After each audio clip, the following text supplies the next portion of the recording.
points announcement update. We are extremely excited to bring you the exciting changes to the format. I am Ben, one of the members of the committee, and I'm joined here by Kate. Kate, how are you feeling tonight? Good. I think our points update's pretty cool and will be exciting. Uh, why don't we get into like just talking about the state of the format a bit? Absolutely. So we're just going to start off with a little bit of a fireside chat of sorts. Format we think honestly is in quite a good place. We in the last points announcement flagged that we didn't want to kill any decks, but we did want to maybe take a bit of the power off the best performing decks.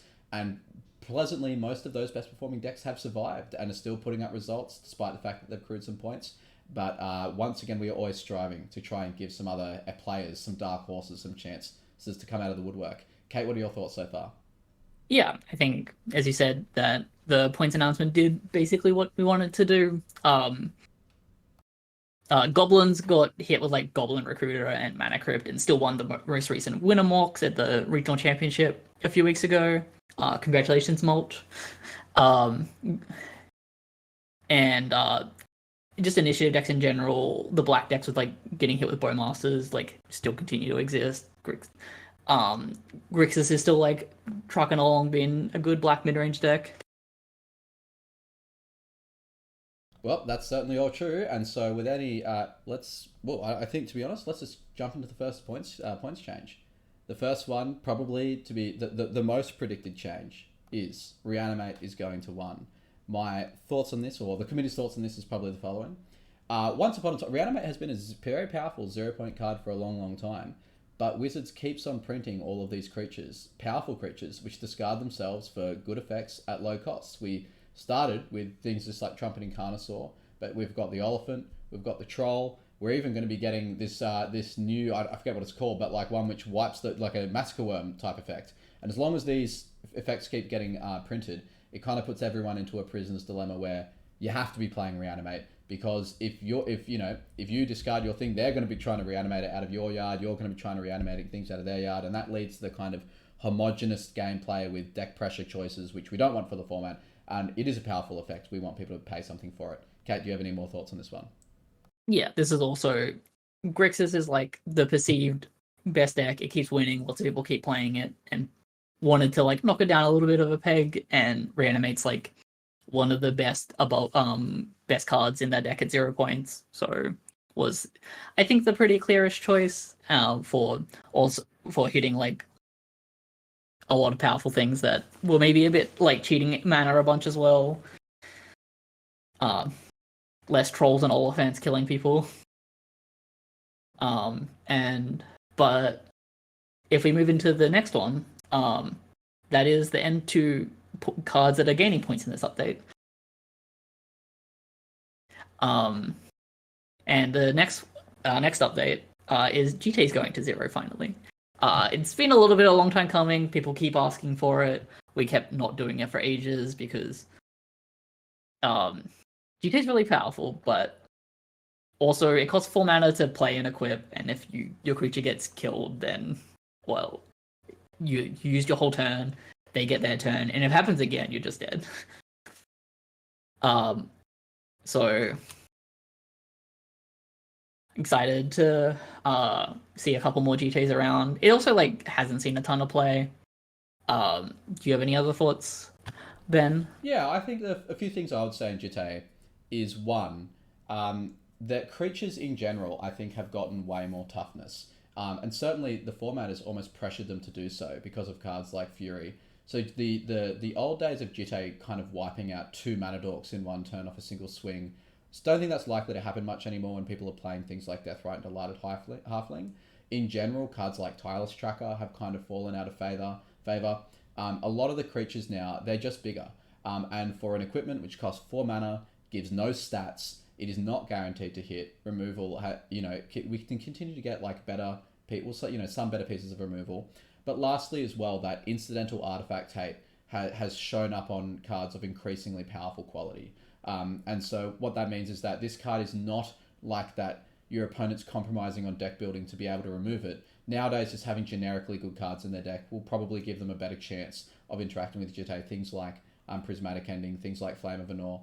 And so this card is more killable, it kills less things, It's still probably quite good. We think people who love Jitte will, might enjoy playing it now at 0 points. They can finally not feel bad about putting it into their deck.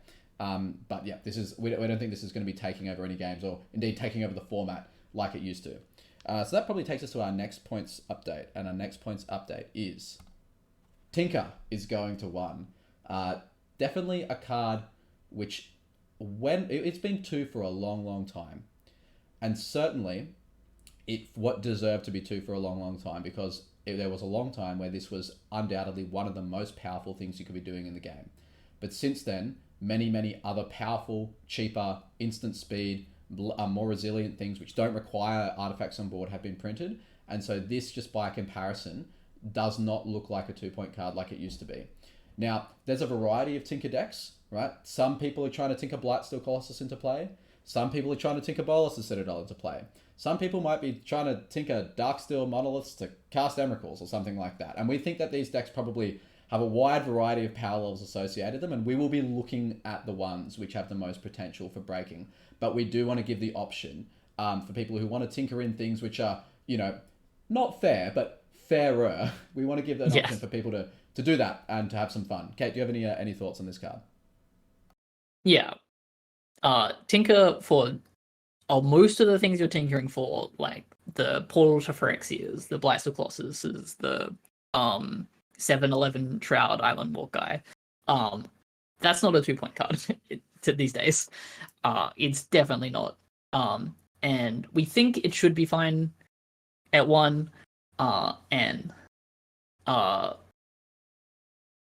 in later, there is a card we have watchlisted to maybe adjust that, like, specifically Tinker in a certain situation might be 2 points.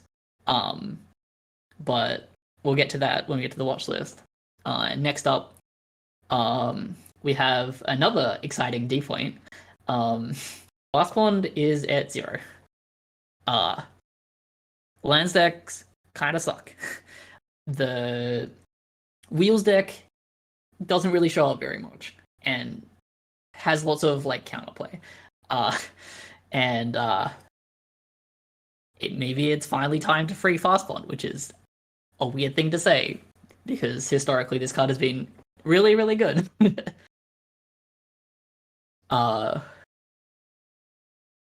Anything else you'd like to add? I definitely would say a few things which have made this card maybe less powerful just generically in decks is that there was definitely a time in the format where decks played way more lands than they used to, and the mana curve of decks was higher.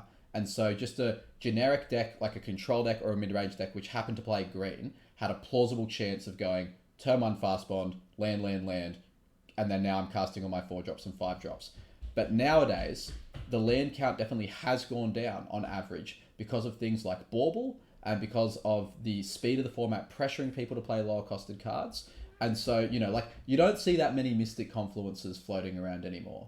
And what that means is that we think that Fast Bond is now probably generically actually not that good or comparable in power to Exploration in a lot of the decks which would just play it as like a powerful card, but instead really only will probably belong in dedicated land style strategies. Whereas maybe a different card we could have considered from lands like Crop Rotation has an increasing pool of powerful cards it can fetch. Like from when it was originally 1 point, like it's now it's getting Urza Saga, not just like Dark Depths Thespian Stage, for example. And so, yeah, we think, and they're only going to print more powerful lands as the game goes on. So think of all the ways to help lands. This, like, even though it might seem very unsafe, is the safest, somewhat ironically. And we'll obviously look at it. Well, if it explodes and blows up in our face, we're not averse to turning it around, but we're quite confident that this will be a safe 0-point card, which will help a currently needing help archetype. And that wraps up our points changes. We are now moving to the watch list. The first thing which we're going to talk about on the watch list is we're taking Mental Misstep off the watch list. So some time ago, we started the conversation about Mental Misstep, which was a card which had unparalleled ubiquity, but questionable power level. It never really, it's obviously there are some niche cases, but it wasn't rarely that when you had Misstep in your hand, the game was automatically over. It gave you a powerful piece of free interaction. It created some potential tempo plays. but the question was, is this card more like, a pointed card which ends the game, or is it a card more like Brainstorm or Lightning Bolt? And we put it out to the community to say, is there consensus about this card's place in our format? And if the public points discussion has showed us anything, there was absolutely no consensus over whether this card had its place in the format or not. And so with that, we're not just going to indefinitely put it on the watch list. We're closing the door on Mental Misstep for now. There might come a time in the future where decks are 50% one drops and we put it back up for discussion. But for now, we're saying there was no consensus. It's basically just going to be like Lightning Bolt. And so we're going to leave it in people's decks. Kate, do you want to talk about Snapcaster Mage and the One Ring? Yeah. Well, we had Snapcaster Mage on our watch list because a bunch of people were like, Snapcaster's not playable at 1. But then, well, Grixis is one of the best decks at the moment, if not the best deck, and would love to play Snapcaster Mage. So we'll like maybe not give them Snapcaster Mage. And Ring is still really powerful. We had it on the watch list after we put it to 1 because we weren't sure exactly if it was going to go straight to 2 and wanted to like keep an eye on it a little bit more.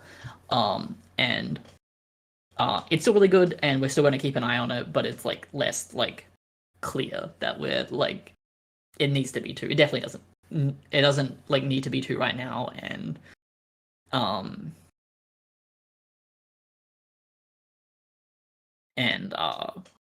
would just be normal keeping an eye on points as we normally do because like all our data sheets like track all the points played and stuff. And to go to our new watch list, we have an exciting D point with Channel. It's kind of not very playable. It's also maybe kind of miserable. And so we'll like wanted to judge a bit of community sentiment and watch it a bit more, but is still something that is exciting if it gets the D point to build around. And if you wanted to go on with these other interesting additions. Yeah. So Fury stays on the watch list.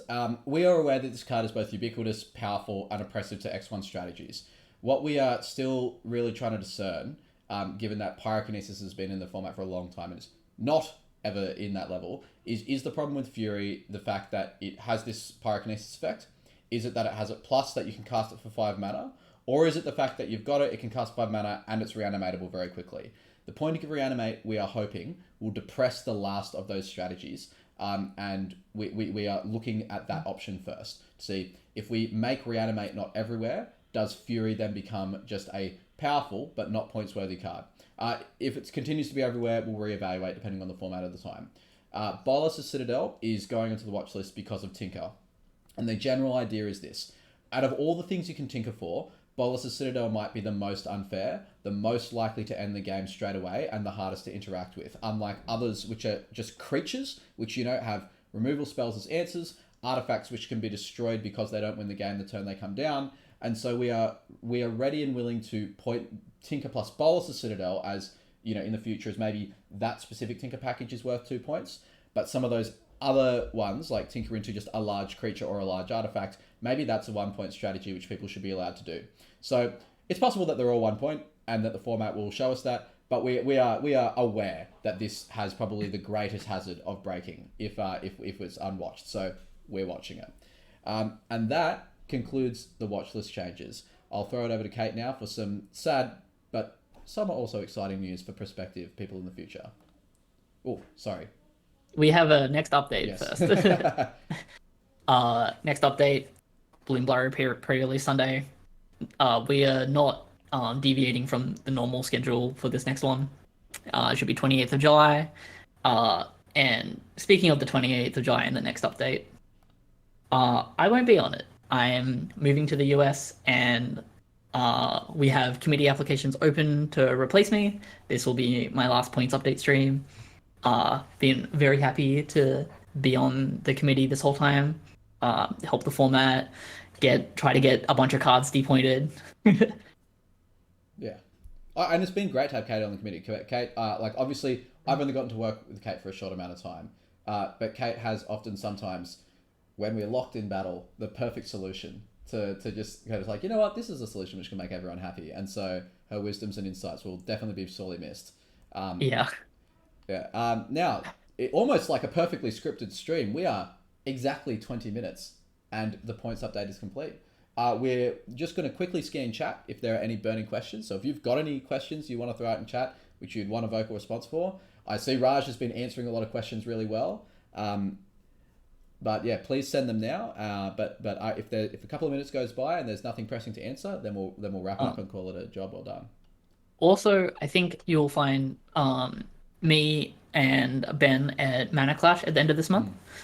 Uh, it will be my last event in Australia. Well, but very excited to try to win more power when playing Highlander.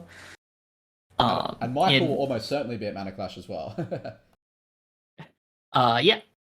Considering it's in Melbourne, I assume so. That yeah, end of April in Melbourne, the 27th, 26th or something. Um, yeah, very excited for that one. Biggest concern going forward is a question. Uh, Well, like, I'd say one of my, like, I don't know if it's the biggest concern, but like just the thing I've got on my mind is with depointed powerful combo cards like Tinker and Fast Bond, I just wait to see if someone breaks it. Like if they do, good for them. You know, like part of the format is finding something cool and new and breaking it. But that's like something on my mind just to make sure that we don't accidentally destroy the format. Other than that, I think like just in general we're always kind of looking at fast mana, because it tends to make the quickest, least interactive games. But we think the mana crypt thing probably did did the job well enough there. But that's always something we're looking at. Do you have any yeah, particular concerns that you're looking at, Kate? I mean the biggest concern I think is the Citadel, which we put on the watch list. It's just like that one is maybe the scariest thing, but I think is going to be fine. But if it's not, I do think everything else that you can tinker into that's not Citadel is a 1 point card. Well, with that standing, I see no questions in the chat, but I do see a lot of love for Kate, which is really appreciated. Yeah, appreciate it. But yeah.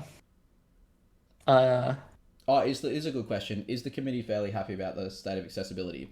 Um, Look, what I'll say in this is that the format undoubtedly, just on the numbers in tournaments, is growing, and certainly all of the committee members have been reporting that the accessibility rule is still bringing people to the format. That there are people who are happy as for it to come as an entry level, and as long as growth is happening like this, then I think we have to be happy, right, with how things are.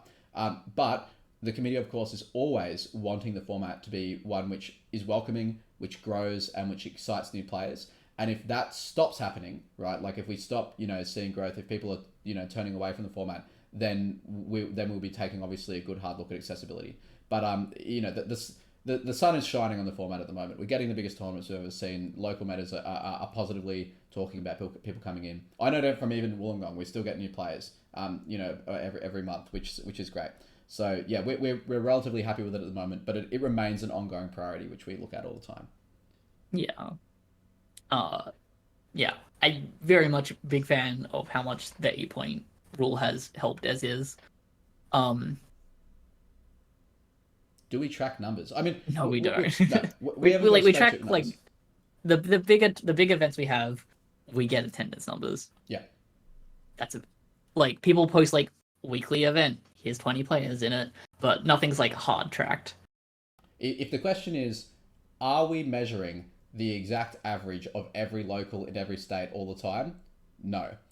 Are we looking at all of the major events to see how many people rock up? Yep, we're definitely looking at those, and those numbers are going up. So yeah, the major event numbers we obviously can see because there are very few of them to look at, and it's very clear that they're getting bigger. The local events, no, we're mostly just we can see what people are posting.